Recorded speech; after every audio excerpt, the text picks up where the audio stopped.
Perfect. Okay, so hi everyone. My name is Arzu. I'm one of the CCFP EM residents, and I'm going to be presenting to you my critical appraisal project. And the focus for my topic is really the geriatric emergency department and taking a closer look at the disposition dilemma in this patient population. So what I hope to do in the next 30 minutes or so is to really take you through a patient, a bit of background into the topic, and then take a closer look at my PICO question and closer eye at the literature that's out there and see what we can take away from that to change in our practice. So meet Mrs. Eldercare. She's a 79-year-old female, lives alone at home. She has no CLSC help at all. Her comorbidities are quite extensive, known for hypertension, dyslipidemia, lots of chronic pain, so chronic right foot pain, cervical radiculopathy, chronic abdominal pain, osteoarthritis, and has a history of a GI bleed, who was coming in for acute on chronic pain of the right foot that was now limiting her ability to ambulate. And these are her active medications.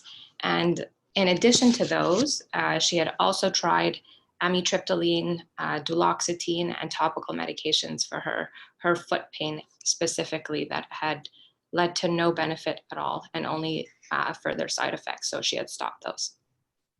So keeping her in mind, I'm going to take you through this presentation. And before we go into the actual question at hand, I just want to shed light onto the actual elder population and where we're kind of heading in the next couple of years. So if we look at the World Health Organization and Stats Canada, the World Health Organization will define the elder population as people really over 60.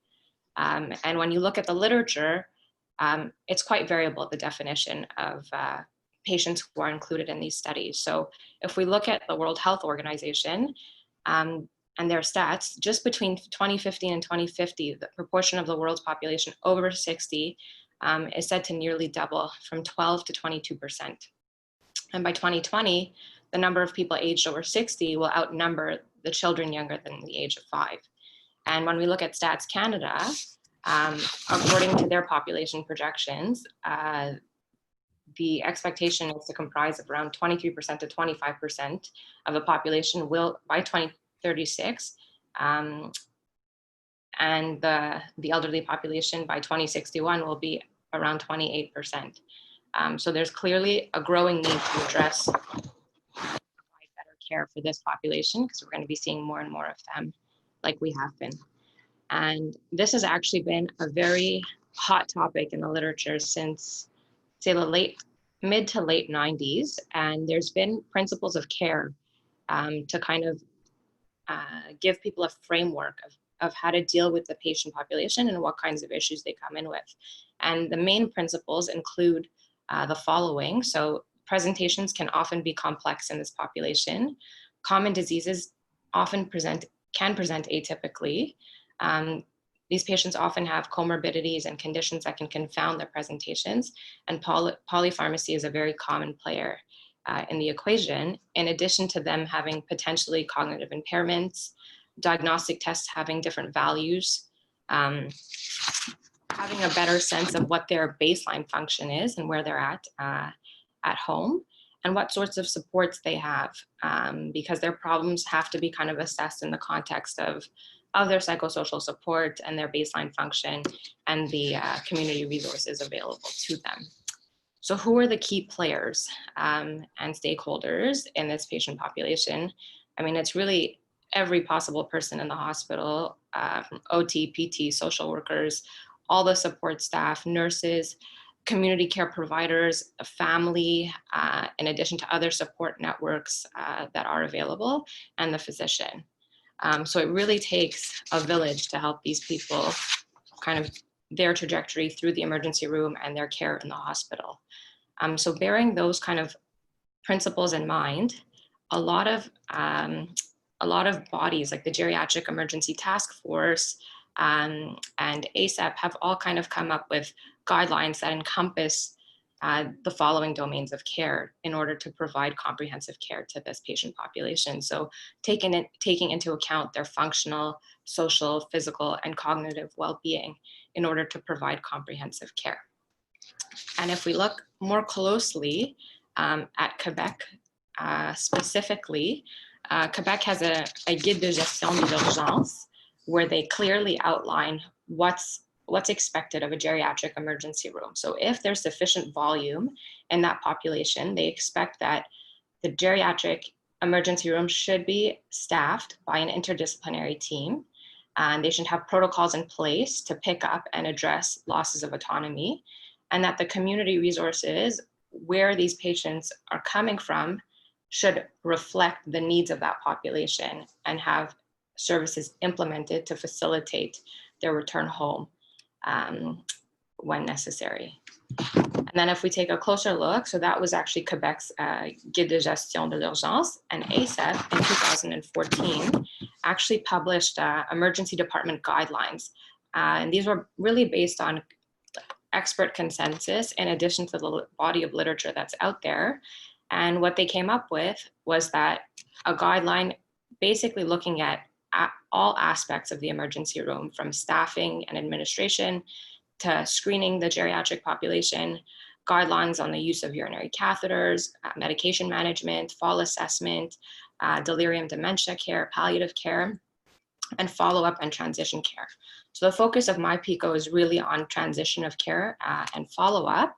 So if we hone in on really that aspect in the ASEP guideline that came out in 2014, what they say is that discharge protocols should be in place in the emergency rooms and to facilitate communication between the hospital itself and the patient, the family, and the outpatient care providers, and that processes need to be in place to ensure appropriate and timely follow-up, and that there needs to be a really strong relationship with community resources to facilitate discharge and arrange appropriate care. So bearing those principles in mind, we'll come back to Mrs. Elder Care, our 79-year-old female who was coming in for acute on chronic toe pain that was now limiting her ability to ambulate and function at home. So with those principles, how do we optimize her trajectory through the ER and facilitate her discharge home versus admission? So with that in mind, my question to really look at in the literature was, would a comprehensive geriatric assessment facilitate discharge from the emergency room in the elderly population? So when you actually look at the literature, there's a breadth of research out there. And the hardest part of actually getting an answer to this question was actually building the search and having the right keywords to find the most specific answers to my question. So while there is a breadth of literature, I'm going to walk you through two papers specifically. And the first one that I looked at was a systematic review and meta-analysis where they looked specifically at discharging older patients from the emergency department. And so in order to do that, what their objective was, the primary objective was really to estimate the effect of a community transition strategy on the risk of ED representation or hospital admission. And then in addition to that, their secondary outcomes were to estimate the effect of a community transition strategy on functional decline. So they defined that as looking at the ADLs, nursing care home admissions, and mortality in the elderly who were discharged from the emergency room.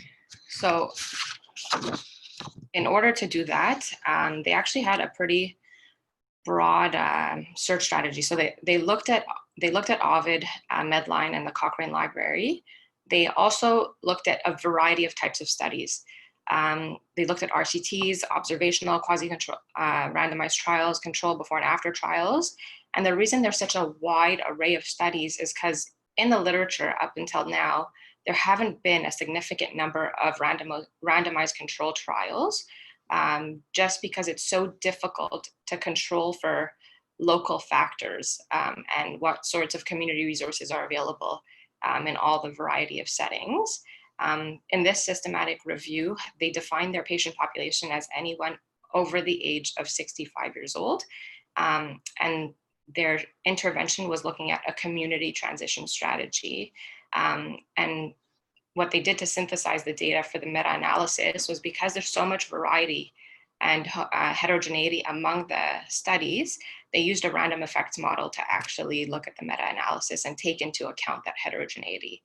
And what they found was that their search yielded, a lot of results, but in the end, there were 4 studies included in the actual meta-analysis, 2 RCTs, 1 controlled comparative study, and 1 before and after observational study.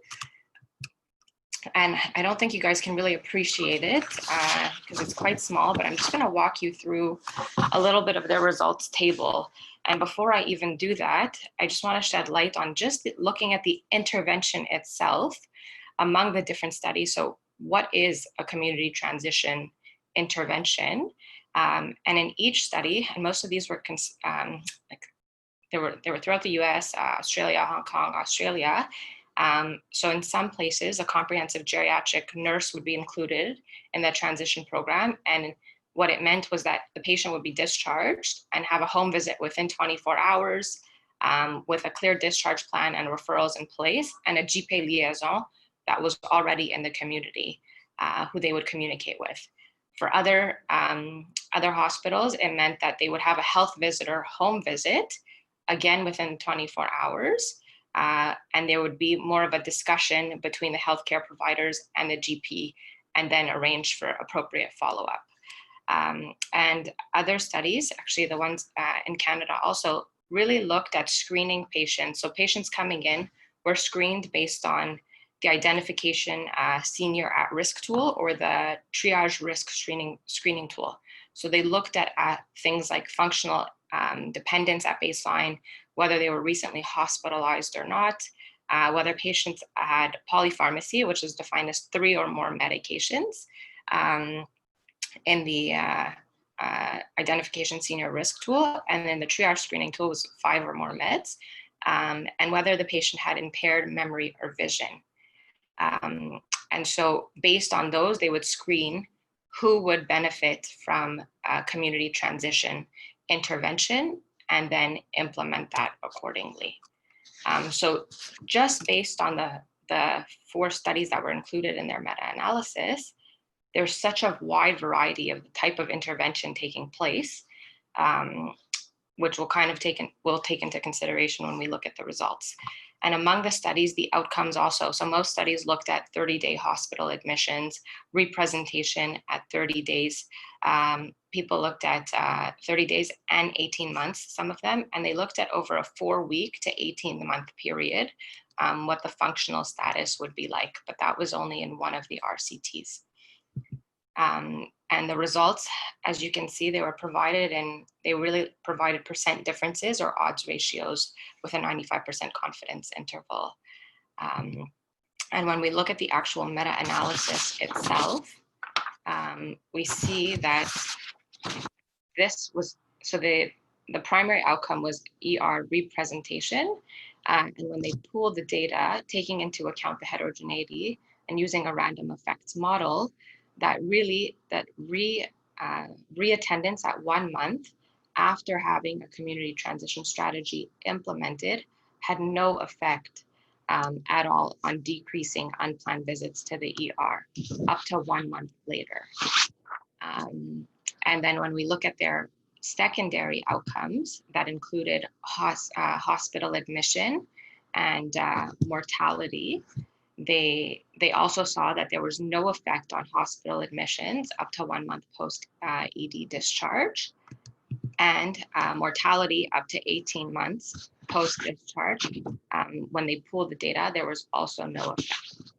Now, they also planned on looking at functional decline and nursing home admission, but because there was only 1 study in the whole in all the articles included that actually looked specifically at functional decline as a change in their ability to carry out their ADLs, they weren't able to pool data and actually come up with a conclusion on that. But if you look at those specific studies, what they saw was that even though unplanned ED visits did not change in those studies either, at 6 months, there was increased independence in ADLs for these patients. And at 12 months, they saw that there was actually no decline in cognitive function. but at 18 months, both the ADLs and cognitive status have declined. And then in terms of nursing home admissions, again, this was only included in one trial, but they found that patients in that trial were less likely to actually be institutionalized at 30 days and 4 months, but this was not a statistically significant effect. So overall, in terms of their primary outcome, the community transition strategy, whether it included a 24-hour home visit, connecting them more quickly with community resources, and having a GP liaison involved more imminently, really had no effect on unplanned ED visits. So with regards to actually appraising the literature for this study, so the first thing to look at for systematic review and meta-analysis is really, are the results valid? So they clearly addressed a very clear and focused question. And they looked at, ideally, the papers to be included would be RCTs quasi-controlled, but given that there just weren't enough RCTs at that time to consider, they opened up the types of studies included to account for that issue.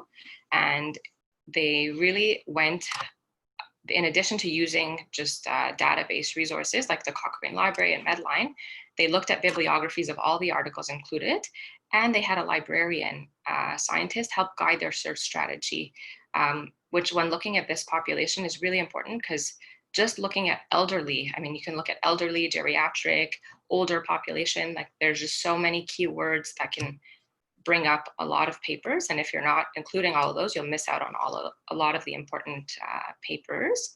And they assessed for the risk of bias in each of the studies. So for RCTs, they use the Cochrane collaboration tools, and for observational studies, they use the Newcastle-Ottawa scale. And they took into consideration the wide variety and the heterogeneity among studies by calculating the tau squared and actually not pooling results when there was too much heterogeneity.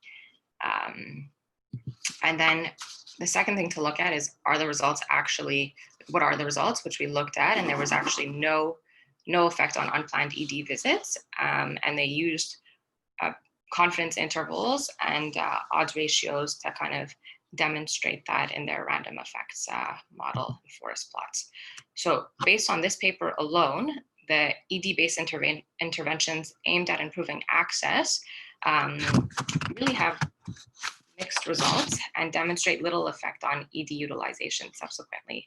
That being said, again, there's a lot of heterogeneity, which makes comparing these studies more challenging, and also creates for potential bias and an overestimation of effects, even though they take into consideration the heterogeneity. So that's one of the first papers. I'll talk to you about the second paper before we talk about how this will actually be implemented into our practice and what it changes for us, if anything at all. So the second paper really focuses on the question I had specifically, as whether a comprehensive geriatric assessment in the emergency department can reduce hospital admission rates. So this was a systematic review. And what they aimed to do was to look at whether a consultant-based geriatrician-led comprehensive geriatric assessment within the emergency room can reduce admission rates. And their secondary outcomes were to look at the impact of the inpatient length of stay and the impact on readmission rates. And in order to do that, so again, they looked at multiple databases, and they also looked at the grey literature. So they looked at Google Scholar, they looked at references and citations of the papers included, and they included, again, RCTs and observational and quasi-randomized controlled trials. And they defined their participants as patients greater than or equal to the age of 65, and looked at the comprehensive geriatric assessment. And because of the heterogeneity, again, among studies, they really did a narrative synthesis in the end of the results because there's so much variety. So what they found was that in the end, they included 5 articles in their systematic review. And when we look at the actual individual studies included, again, what is a comprehensive geriatric assessment? So the standard across all the papers was that it had at least a consultant geriatrician and a nurse involved, and then some of the papers, they were able to have much larger teams, including PT, OT, and or social work in the team. So again, there's a huge variety in terms of what the comprehensive geriatric assessment and who the key players are in that. Another thing in this systematic review was actually the age. If you look at the age across studies of who's included, there's also a big variety. So above 85, above 80, 65. And if we look specifically at the Ahrens et al. Paper, they included patients presenting with one of 10 medical index conditions. And those conditions included things like UTI, respiratory tract infections, falls, hip and knee pain, back pain, cardiac failure, angina, syncope, and new onset confusion and delirium. And most papers looked at using basically their intervention team and their multidisciplinary team, and whether or not that had an effect on a change in the readmission rate and the length of stay. So when we look closer at the results here, all 5 studies with p-values actually reported statistically significant reduction in admission rates of older patients following the introduction of a geriatrician-led comprehensive geriatric assessment. The other thing that they also wanted to take into consideration here was what's the economic benefit of actually having the geriatrician initiate that consultation in the ER, and how much that impacts kind of flow and efficiency. But because of the heterogeneity, they weren't actually able to comment on that enough to provide an idea of what the actual, like, is there money saved, and is it worth the economic benefit of actually implementing that strategy? And then when they look at their secondary outcomes, so the length of stay, they did see that there were some differences in the inpatient length of stay, with a difference of about 1 day, but none of this was statistically significant. So patients who did have that comprehensive geriatric assessment had a length of stay that was 1 day shorter, but it was not statistically significant across all the studies. So then again, when we look at appraising the actual literature, they really did ask a clear focus question about the comprehensive geriatric assessment in the ED. They used a wide variety of resources to find their papers, including unpublished studies and looking at references. They used the GRACE checklist to assess for internal bias in the studies before they were included, and taking into account the heterogeneity, they opted to conduct a more narrative synthesis of the results. And what they found was that really there was a statistically significant decrease in the readmission rates based on p-values. So based on this paper alone, the use of a geriatric-led comprehensive assessment did result in statistically significant decrease in admission rates. And there was no statistically significant difference in the inpatient length of stay. And again, the heterogeneity of the studies is really the big limiting factor in these, that you don't really, a lot of them don't comment on the baseline characteristics of the population. If there's a huge difference in comorbidities, there's a variability in terms of the staffing composition of the teams, and also the hours of availability. Some of the teams were available 9 to 5, weekdays only. Others, it was a 24/7 service. So that really changes in terms of the number of patients recruited into a study. And it was unclear what associated community support services are available and how accessible they are. And so with that in mind, how applicable are these results to our patient population and to our patient, Mrs. Eldercare? So based on these 2 systematic reviews, like, we saw that the ED-based interventions with improved access to community resources really have mixed results and have little effect on ED utilization subsequently, but that an ED-based consultant-led comprehensive geriatric assessment can serve to help decrease admission rates. But that really the take home is that it really takes a village to provide adequate care for this patient population. And there's a lot of local factors that need to be taken into consideration before deciding how these could be implemented. But irrespective of that, to be safe and provide comprehensive holistic care, you really need a team, and that team needs to be activated sooner rather than later to help that patient population. And that's it. Okay, thanks a lot, Arzu. A really great review on something that's it's not simple, pretty complicated, and it's tough to get down to the nitty-gritty of it. But obviously, is something that we're going to be seeing more and more and struggling with more and more. Any of the staff kind of any comments, or anybody have any comments or questions regarding this topic?